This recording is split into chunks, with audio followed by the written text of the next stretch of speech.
Good morning, class. For today, magkakaroon tayo ng groupings, okay? So listen very carefully. Naku, ito na ang pinakihintay ko sa lahat, ang groupings. Ay talaga? Bakit naman? Kasi dito ko may papakita, tinatago kong sikreto, ang pagiging pabigat. Pagiging pabigat. Ang galing naman, gusto ko rin maging pabigat. Dahil sa pagiging Naku, kawawa pabigat. naman yung magiging kagrupo nyo, pahihirapan nyo ng husto. Ma'am, may tanong lang po ako. Ano na naman yung tanong mo, Emma? Ma'am, kung ang English po ng grupuhan ay groupings, bali po ang mag-isa ay one pings. Ewan. Sigurado po ako na may tinatago ang gobyerno tungkol sa one pings na yan para hindi natin malaman. Saan mo ba nakukuha yung mga salitang yan? Hindi ko rin po alam, basta nasa utak ko lang. Ibang klase talaga si Emma kung ano nung iniisip. True ka dyan. Sana yung magiging kagrupo ko mahilig sa mga buto ng tao. Nakakatakot naman siya. Hey Pinky, I wish my ka-roommate will be magaling and matalino, no? So it's not so hirap.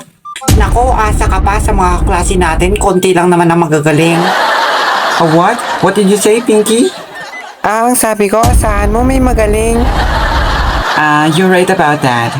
Okay, class, mababase ang upuan nyo kung anong numero ang nakatapat sa upuan nyo. Kaya walang lipat ng lipat, okay? Oh, bakit na naman nakatingin sa atin si ma'am? 1, 2, 3, 1, 2, 3, 1, 2, 3. Hoy, B, ano ginagawa mo? Pinipilan ko kung anong number ko sa grupo. Tapos, anong gagawin mo? Pero sana magkagrupo pa rin tayo, no? Huwag kang mag-alala, maging magkagrupo tayo. Ako bahala. Ano naman gagawin mo para maging magkagrupo tayo? Ano pa ba? Dilipat ako ng upuan. Ano? Lilipat ka? Baka makita ka ni ma'am. Magalala, hindi yan. O sige, dyan ka na ha, padaan. O sige, daan. Basta galingan mo ha. Padaan. Ay, ano ba yung ginagawa mo, Padaan Luna? Padaan po. Ay, ano pa yan? Daan. Ay, nakalipat na ako ng upuan. Teka lang, Miss Luna, bakit palipat-lipat ka ng upuan, ha? Dito naman po ako nakaupo, ma'am. Talaga ba, Luna? Pero natatandaan ko, doon ka nakaupo. Ma'am, gusto ko rin pong lumipat.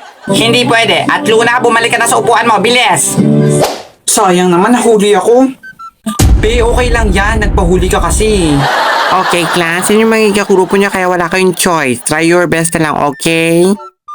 This will be group 1, and this will be group 2, and this will be group 3, okay? Ay, ma'am, pwede po bang lumipat ang kagrupo? Mga weirdo po kasi yung kasama ko. At bakit ka lilipat? Hindi pwede. Ma'am, wala pa po akong kagrupo. Ma, wala ka pa kagrupo? Ano bang number mo? Hindi ko po alam nakalimutan ko.